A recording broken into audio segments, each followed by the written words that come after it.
दोस्तों, burning issues के साथ मैं हूं मंजूर हुसैन खोसो। मैं कराची में वकालत करता हूं। आज का एक अहम सवाल चल रहा है कि हमारे मुल्क के जो वसाइल हैं, जो मुल्क के हमारे असासे हैं, हमारी गवर्नमेंट उनको बेचने के दर पे है और नीलाम किए जा रहे हैं। इससे पहले जज़ायर हमारे जो थे वो नीलाम हुए। अभी पोर्टों के पीछे है। अभी सुनने में आया है कि हमारा जो कराची का जो एयरपोर्ट है वो भी बेच दिया गया है एक किसी प्राइवेट आदमी को या प्राइवेट कंपनी को। और उसके अलावा अभी हम सुन रहे हैं कि कारूंझर के पीछे पड़े हुए। कारूंझर जो हमारा एक तारीखी विरसा है, वो असासा है। ये चीज़ें बेचने की नहीं होती, जज़ायर बेचने के नहीं होते। और ये हमारी हुकूमत, वो हमारे जितने भी असासे हैं, उन असासों का ताल्लुक भी हमारे सिंध से है, सिंध सूबे से। जो सिंध के जो वसाइल हैं या जो असासे हैं, ये हमारे तमाम पुराने तारीख़ी तौर पर हमारे विरसे की अशिया हैं। इनको बेचना मना था, इनको ममनू था इनका बेचना। लेकिन अब उनके पीछे है कि उनको बेचो। अभी कराची का एयरपोर्ट तो बिक गया।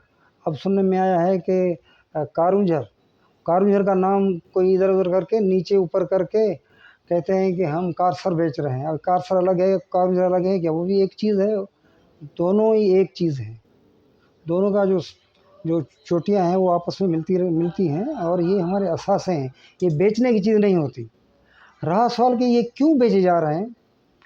हमारा मुल्क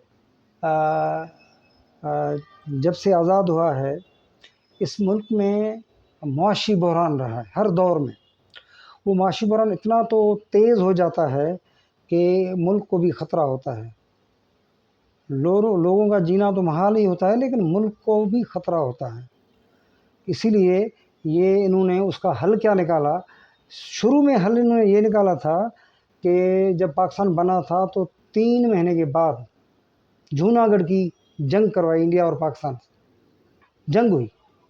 अब जंग उन्होंने की या हमने की, पहले उन्होंने की या हमने की, ये अलग बात है। लेकिन वो जंग के बहाने हमारे हुक्मरान ने बाहर जाकर भीख मांगी कि हमारा जो मुल्क है वो टूट रहा है, तबाह हो रहा है, वो इंडिया कब्ज़ा कर रहा है, फलां हो रहा है, नया मुल्क है, मुसलमानों का मुल्क है, अल्हम्दुलिल्लाह हम इस्लाम की खिदमत कर रहे हैं। अब उससे क्या हुआ? फ़ंड मिले। दुनिया जहान के लोगों ने अपने यहाँ फ़ंड भेजे। इन्होंने 5-10 साल उससे काम लिया, वो चलाया। हुआ क्या कि इन्होंने फ़ंड जनरेट करना या अपने असासे बनाना या कारोबार बनाना इन्होंने सीखा ही नहीं, इन्होंने शुरू ही नहीं किया। तो नतीजा ये हुआ कि वो पैसे ख़त्म हो गए। फिर क्या हुआ? फिर 65 वाली जंग हुई। दोबारा हमारा कशकोल गया, दुनिया भर में कशकोल गया कि बाबा वो जो है फ़लाँ मुल्क जो है हमारी तबाही कर रहा है, हमें तबाह कर रहा है। सारा झूठ पर भीख मांगी। भीख मांगने के बाद वो जंग भी ख़त्म हो गई। फिर ये 10 साल निकाले।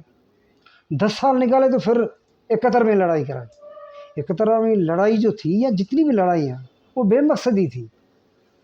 जूनागढ़ लड़ाई बेमकसदी, 65 जंग बेमकसदी, कोई मकसद नहीं था उसका, कोई हल नहीं निकला। जंग है वो।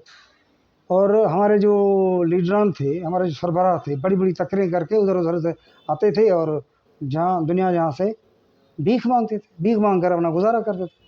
71 लड़ाई के बाद भी इनको बहुत कुछ मिला। कहते हैं वो जो हमारा एक मुल्क टूट गया और इंडिया ने हमारा मुल्क तोड़ दिया। अभी तो आप खुद कह रहे हो कि आपने खुद तोड़ा है। आपकी किताबों में, तकरीरों में आप पर जो इल्ज़ाम लगते हैं, आपके ही लोग मारते हैं कि भाई मुल्क तो आपने खुद तोड़ा। अब ये बहाने बनाकर इन्होंने पैसा कमाया। जब वो ख़त्म हुआ तो फिर उन्होंने कश्मीर का मसला उठाया।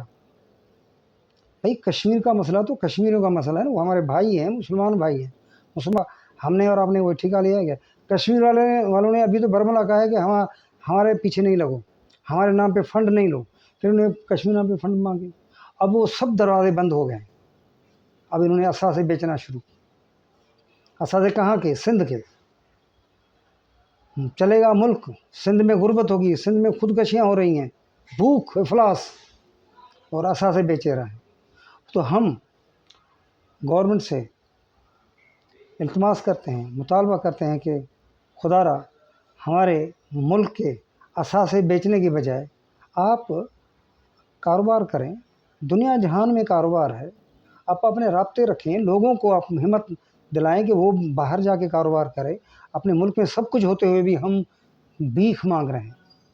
हमारा कशकोल जो है वो जारी है, वो कशकोल भी है और हमारे असासे भी बिक रहे हैं। तो अब मैं मुतालबा करता हूँ, एक मैं सीनियर सिटीज़न की हैसियत से मुतालबा करता हूँ कि ये कारूंझर या कारसर का नाम न लिया जाए। ये जो हमारी असेंबलियाँ हैं, असेंबलियों में कहते हैं कि भाई हमारे जो नुमाइंदगान हैं, भाई नुमाइंदों का काम ये है क्या? वो कैसे हमारे नुमाइंदे? हमने उनको कोई डायरेक्ट वोट दिया है कि? ये तो कहीं ना कहीं तरीके से आए हैं। उनकी तो कोई आला सिफारिश होती है कि भाई ये, इनका तो चुनाव पहले हो जाता है, इलेक्शन तो ये फॉर्मेलिटी होती है। उन्होंने फैसला कर दिया कि ये बेच रहे हैं, ये बेच रहे हैं। उनको किसने हक दिया कि हमारे मुल्क के, वो भी सिंध के वसाइल, एयरपोर्ट की ज़मीन भली वफाक की हो लेकिन ज़मीन तो सिंध की है। एयरपोर्ट भली वफाक का हो, ज़मीन सूबाई सरकार की थे। पोर्ट कासिम की ज़मीन तो सिंध की है ना। ये स्टील, अब सुना कि स्टील की ज़मीन किसको दे रहे हैं? तो सिंध गवर्नमेंट को वापस करो। फिर वो कहाँ किसको देती है, क्या करती है? ज़मीन तो हारी की होती है, या का मज़दूर की होती है, कारोबार के आदमी की होती है। तो मैं अपील करता हूँ लोगों को, इन मामलात को हम जहन में रखें, नज़र में रखें, और इन मामलात पर हम जदोजहद करें, और इन तमाम जो गलत तरीके से जो ये नीलामी हो रही है उसको रोकें और मुल्क को बचाएं।